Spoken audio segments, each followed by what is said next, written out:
for the Storm Trigger. You guys follow? Too much spot removal? Yeah, I agree. The deck's pretty sweet though.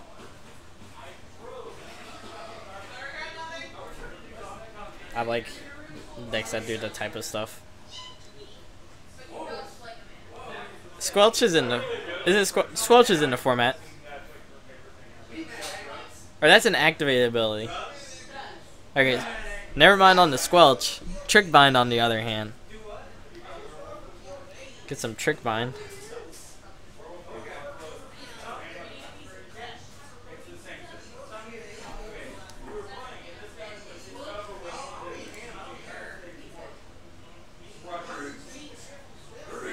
Okay, we got about 30 viewers in here. Thank you guys for continuing to watch. I know there are a few other people streaming Magic. We're streaming Modern though. Can't get enough Modern.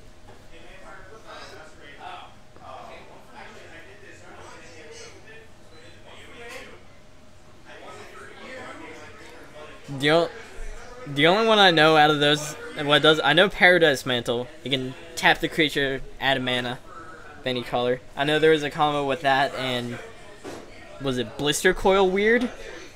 You could go infinite. There have always been infinite combo decks, like, of this variety, like, not exactly this, but just turn 2 combo decks.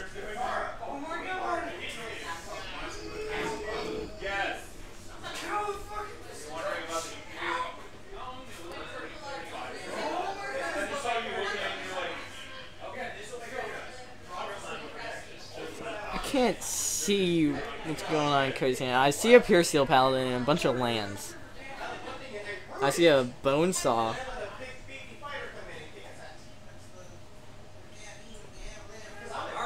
So there's a Blighted Agent. The passive turn. Cody's gonna fetch good at 19. His life total doesn't really matter. Christina has to kill with Infect, or she's gonna be too slow. That's why the pump spells are so good in Infect, is that instead of a giant growth giving +3/+3, they give +6/+6 instead. Essentially, because you start at 10 instead of 20.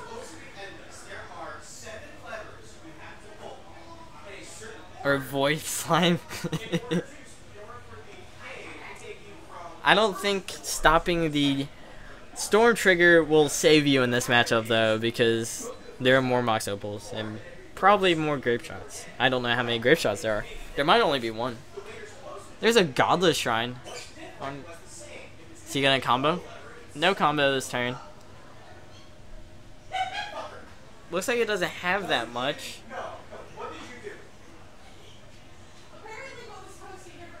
So, I mean, Christina kind of needs to kill Cody this turn. So something like Groundswell, Kendall Haven will do it. Alright, there's the pump. There's Groundswell. There's only 6.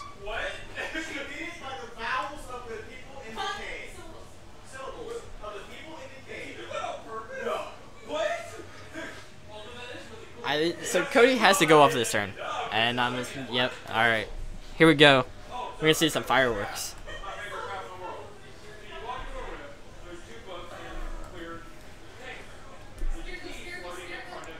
Alright, so we got some storm going. There's another Pure Steel Paladin. Alright, we're gonna see some fireworks. Alright, let's draw 2 cards. There's a Noxious Revival with the card that bounces all your artifacts. That's a... I believe that's the reason Noxious Revival's in there. Alright, there's a Bone Saw. 3 Bone Saws. See if we can make a 4 of a kind. Alright, so there's a Mox Opal. Make some mana. He does not draw cards off of Mox Opal. It is equipment only. So bounce all of the artifacts. Now let's draw 6 more. At least. Probably more. Alright, that's another 4 cards. How did he have double Pure Steel 2 games in a row? That's magic. Sometimes you believe in the heart of the cards, and you draw what you want. That's probably the reason I couldn't play a deck like that, but hey, to each his own. There are also cards like Muddle the Mixture to transmute for Pure Steel Paladin, but Thoughtcast. I want to draw some cards. I like drawing cards.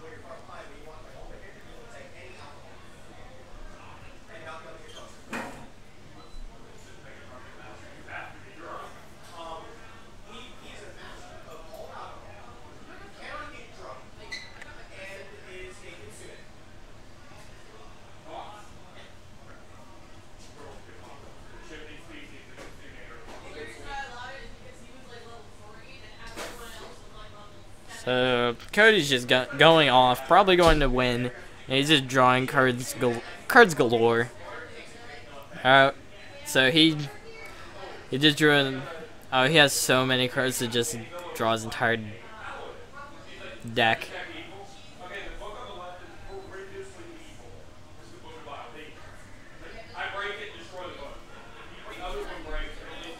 This. I'm not sure what that's supposed to mean exactly, but I'm not gonna say it out loud. Another Noxious Revival. So Cody's gone infinite. The game is over. You generally don't want to scoop though, because if Cody missed sideboarded and took out his Grape Shot, he has no way to win. So, even though I'm sure it's possible for, alright, there's a Grape Shot. Game's over. Alright, there's a Grape Shot. Alright, there's another Mox Opal. Yep, Grape Shot. Dead. There's a handshake. A 2-0 Cody. Pretty quick fashion. Oh, yeah, I mean, you got time in between rounds. That's fair.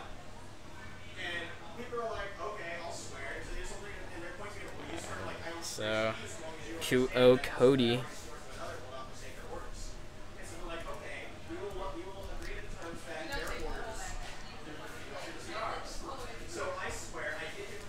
Let's see if we can get another match under the camera for you guys. Trying to respace it out. There we go. Alright, we're good. So like 8 people got old because they scored units to this thing, and I was sitting there like, oh, you're dumb. You're like really dumb. Spell Pierce Dismember is pretty good in the matchup.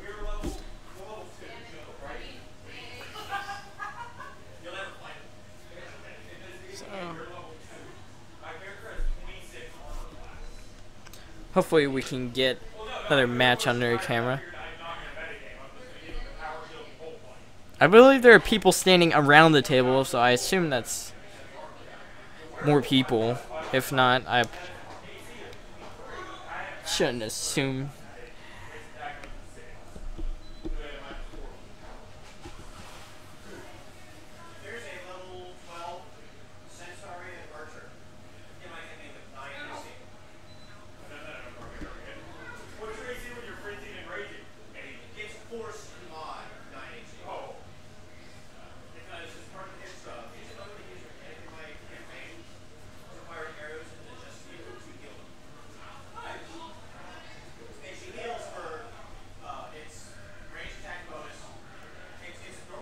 Oh, looks like we get a match. I believe that's Jesse again. And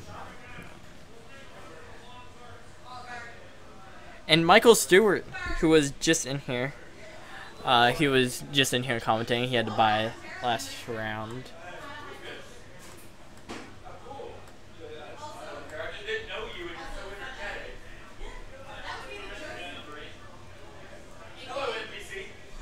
We got Jesse Hill playing elves on their right. I wonder.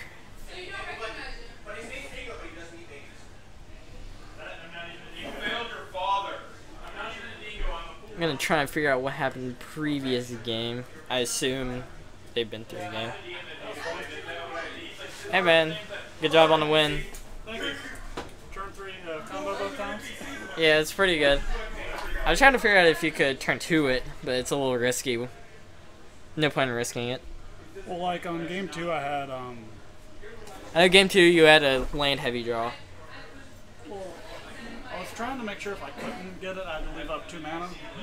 Because from my sideboard, I had Bowing Broom. So she attacked, I could just cancel the attack and combo the turn after. Essentially, it's a fog, but it's better against Splinter Twin. Okay. Oh, because it kills them. Yeah. Okay.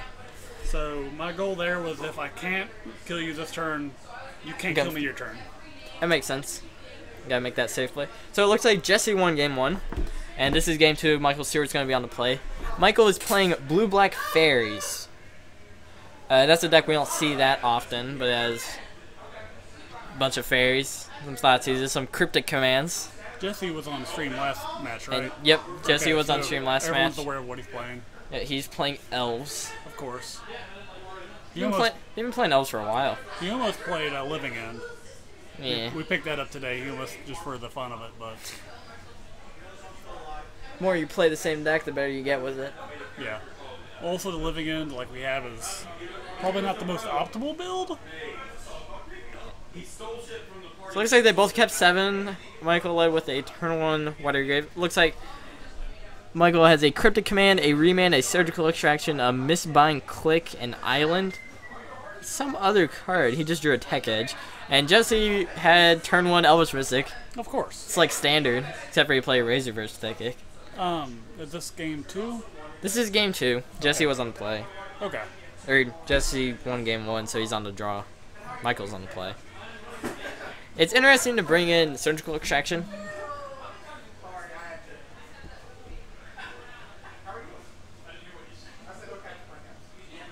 So, oh, this is a ping for one. Getting in there. The beats.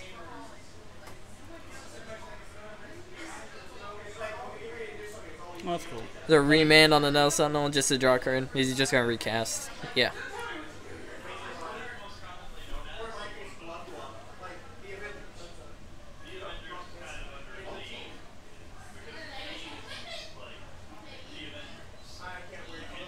Looks like Michael untapped Drift Return, drew a Mutavault. What was the card better than Fog? Batwing Gust? If you pay white for it, it's 2 mana. If you pay white for it, it's a Batwing Broom. Batwing Broom. So it's one black-white hybrid. Prevent all combat damage that would be dealt this turn if white was spent. And if black was spent, each player loses a life for each attacking creature he or she controls. So it kills Splinter Twin players. Yep.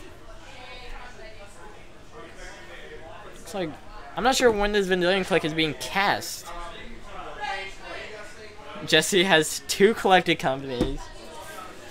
And Azuri. A Reclamation Sage. And a Nyxos. I guess. I don't know what you take. Azuri? Okay. I'm going to trust that he's correct. I have no clue. It's pretty rough. Yeah, you just block the Nettle. Okay, so this is in combat. He's going to block the Nettle Sentinel. It'd be nice if they had a door there. Yeah. Surgical Extraction. What's this on? Azuri? I'm surprised he didn't save the Surgical Extraction to get Collected Company, so that he would get the Collected Company out of Jesse's hand. Looks like he's getting the high Sentinels. Oh, he's getting rid of the Nettle Sentinels. Yeah, those guys. I drew a Llanowar Elves.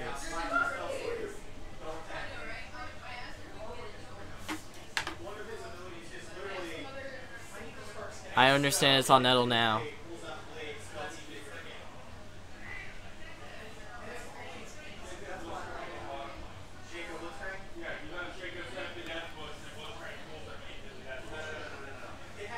It's an interesting call to play Collected Company on the Nettle Sentinels instead of waiting for Collected Company to resolve and then Surgical Extractioning the Collected Company out of Jesse's hand. That is personally what I would have done. Maybe he's worried about Jesse hitting the Sentinel and the Heritage Druid and being able to play everything.